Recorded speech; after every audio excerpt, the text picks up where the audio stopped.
Cantarella is the Havoc sub-DPS being released in version 2.2.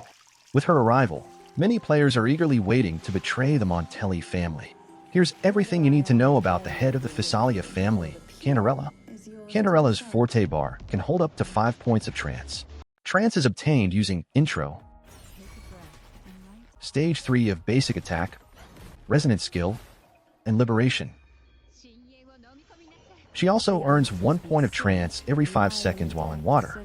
Though she can store up to 5 trance points, she only needs 4 points to continue her rotation. When trance is active, Cantarella's heavy attack becomes enhanced, and using it puts her into Mirage state. This state boosts Cantarella's attacks. Enhanced Resonant Skill, Flickering Reverie applies the Hazy Dream debuff to enemies. Hazy Dream reduces the target's movement speed and can trigger the Jolt effect. Jolt removes the Hazy Dream debuff from inflicted enemies and deals havoc damage to them. However, Jolt will only be triggered if Cantarella herself deals damage to inflicted enemies. If any other Resonator deals damage, Jolt will not be triggered, and Hazy Dream will be removed instead. The next enhanced skill is Basic Attack Phantom Sting. Phantom Sting deals 3 coordinated attacks and heals the entire team. But most importantly, it converts trance to shiver. Once Cantarella has 3 shiver points, enhanced skill Perception Drain should be used. Casting Perception Drain requires Cantarella to be in Mirage state. But Mirage ends when all points of trance are depleted. So it is crucial for Cantarella to have an extra trance point. Perception Drain also heals the entire team and applies the Hazy Dream debuff to enemies.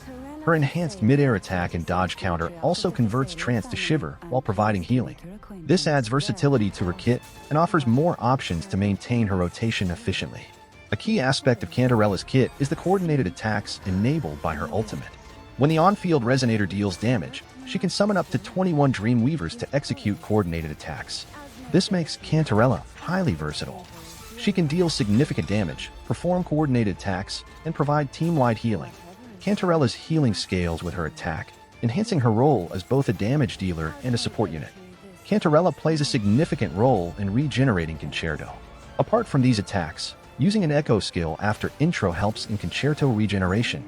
As for Cantarella's rotation, it is quite straightforward. Starting with Intro, Cantarella will directly transition to Basic Attack 3 to get the first 2 points of trance. After obtaining 4 trance points, she will enter Mirage state by using Delusive Dive. In Mirage state, use Flickering Reverie once, Phantom Sting thrice, and follow it up with Perception Drain. Then use Liberation to activate Cantarella's coordinated attacks and finish with Outro. At the end of this rotation, Cantarella will have 4 trance points. So at the start of her next rotation, she can directly enter Mirage state. This is the most optimal way to play Cantarella. Let's start the weapons section by talking about Cantarella's signature. Her signature provides basic attack damage bonus and decreases the target's havoc resistance. The activation of these buffs relies on gentle dream stacks, which are gained by using an Echo skill within 10 seconds of casting Intro or Basic Attack. Fortunately, Perception Drain, Liberation, and Flickering Reverie can be considered as casting Echo skills.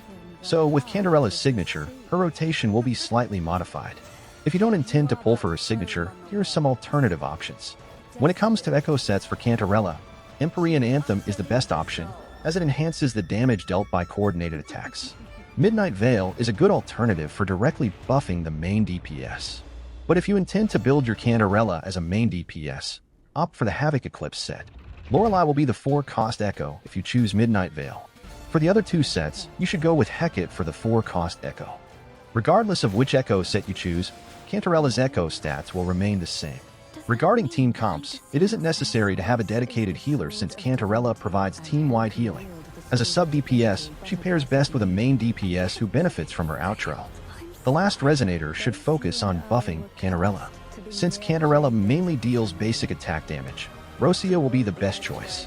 Sanhua serves as a good alternative if you don't have Rosia. Cantarella's outro boosts Havoc and Resonant skill damage.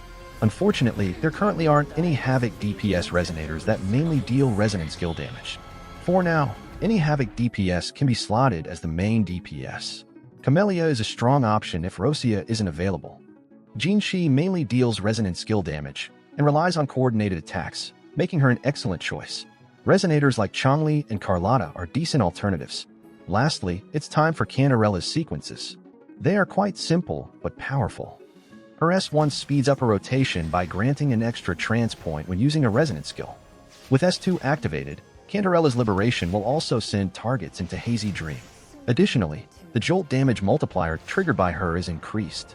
Besides increasing the damage multiplier of Cantarella's liberation, her S3 also triggers the Mirage state, further amplifying her combat capabilities.